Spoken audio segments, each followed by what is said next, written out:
ও মুসলমান, উযু কত বড় বরকত, উযু কত বড় রহমত। আল্লাহর নবীর জামানায় দুইজন তিনজন সাহাবী অনেক দূর দূরান্ত থেকে রাসূলের বয়ান শোনার জন্য মসজিদে চলে আসছে।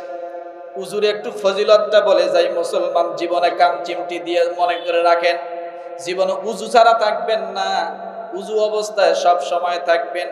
তিনজন সাহাবী বাড়ি থেকে অনেক দূর থেকে মসজিদে নববীর মধ্যে চলে আসছেন। আল্লাহর নবীর পিছনে এশার নামাজ শেষ করেছেন, বয়ান তালিম শুনেছেন। তালিম শোনার পরে যার যার মতো রাসূলুল্লাহ সাল্লাল্লাহু আলাইহি ওয়াসাল্লাম সাহাবায়ে কেরামকে ডাক দিয়ে বললেন, তোমরা যার যার মতো বাড়িতে চলে যাও। সব সাহাবায়ে কেরাম যখন বাড়িতে চলে গেল, আল্লাহর নবী দেখেন তিনজন সাহাবী মসজিদের কোণার মধ্যে বসে আছে, বাড়িতে যায় না। নবীজি ডাক দিয়ে বললেন, ও আমার সাহাবীরা, তোমরা মসজিদের ভিতরে কেন বসে আছো? ডাক দিয়ে বলে, ইয়া রাসূলুল্লাহ, আমাদের বাড়ি অনেক দূর, পাহাড়ের আঁকাবাঁকা পথ দিয়ে আমাদেরকে যেতে হয় নবীজি। আমরা বড্ড গরিব মানুষ, আমাদের হাতে লাইট বলতে কিছু নাই, আলো দেওয়ার মতো কিছু নাই। ইয়া রাসূলুল্লাহ, এই অন্ধকারে আমরা যাইতে পারবো না, দয়া করে আপনি আমাদেরকে যদি একটা লাইটের ব্যবস্থা করে দেন।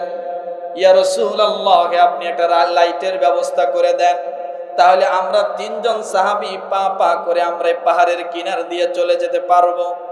এই কথা যখন তিনজন সাহাবী আল্লাহর নবীকে ডাক দিয়ে বললেন, সঙ্গে সঙ্গে রাসূলুল্লাহ সাল্লাল্লাহু আলাইহি ওয়াসাল্লাম চোখ দিয়ে পানি টপ টপ করে ছেড়ে দিল। ডাক দিয়ে বলো, আমার সাহাবীরা রে, আমার ঘরে আজকে 15 দিন চুলায় আগুন জ্বলে না, তোমরা আমার কাছে একটা জিনিস চায় বসলে, আলোর ব্যবস্থা করতে বললাম। বলো, আমার কাছে টাকা নাই, পয়সা নেই, তোমাদেরকে কেমন করে একটা লাইটের ব্যবস্থা করে দিব। ও সাহাবীরা, তোমরা শুনে রাখো, আল্লাহ তাআলা ডাক দিয়ে বলেছেন, ইন্নামা ওয়ালিয়ুকুমুল্লাহু ওয়া রাসূলুহু ওয়াল্লাযীনা আমানুল্লাযীনা ইউকিমুনাস সালাতা ওয়া ইউতুনাজ যাকাতা ওয়া হুম রাকিউন। ও সাহাবীরা শোনো, কেউ যদি নামাজ পড়ে আল্লাহর বন্ধু হয়ে যায়, কেউ যদি নামাজ পড়ে রাসূলের বন্ধু হয়ে যায়, কেউ যদি নামাজ পড়ে দুনিয়ার সব মানুষের বন্ধু, সমস্ত মুমিনদের বন্ধু হয়ে যায়। ইয়া রাসূলুল্লাহ, আপনি আল্লাহর অবশ্যই বন্ধু, আপনি একটা আমাদের জন্য আলোর ব্যবস্থা করে দেন। আল্লাহর নবী চোখ দিয়ে পানি টপ টপ করে ছেড়ে দিল। রাসূলুল্লাহ সাল্লাল্লাহু আলাইহি ওয়াসাল্লাম মাথা নিচু করে বসে আছেন।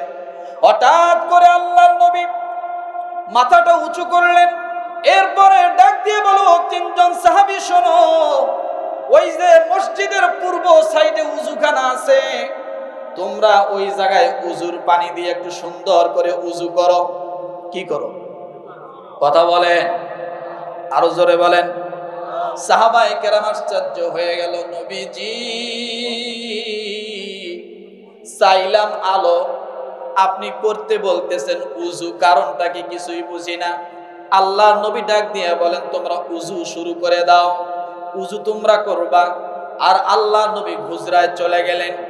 ও মুসলমান, তিনজন সাহাবী যখন উযু শেষ করে দিলেন, এরপর যখন উযু করা শেষ হয়ে গেল, সঙ্গে সঙ্গে উযু শেষ হয়ে যাওয়ার পরে দেখে যে মুখগুলা, যে মুখমণ্ডল ধৌত করেছে, ওই মুখের থেকে সামনের দিকে আলো চলে আসছে। হাতের কোণয় সহ যখন ধৌত করেছে, কোণয় সহ আলো বাইর হওয়া শুরু হয়ে গেছে। আল্লাহর নবী পরের দিন ফজরের সময় ডাক দিয়ে বলে, সাহাবী কই তোমরা? তিনজন সাহাবী বলো, তোমরা কোথায় ছিলে রাতের মধ্যে? ডাক দিয়ে বলতেছি, ইয়া রাসূলুল্লাহ, আমরা তিনজনে বাড়িতে যায় ঘুমায়াছিলাম। নবীজি বললেন, কেমন করে গেলা? ইয়া রাসূলুল্লাহ,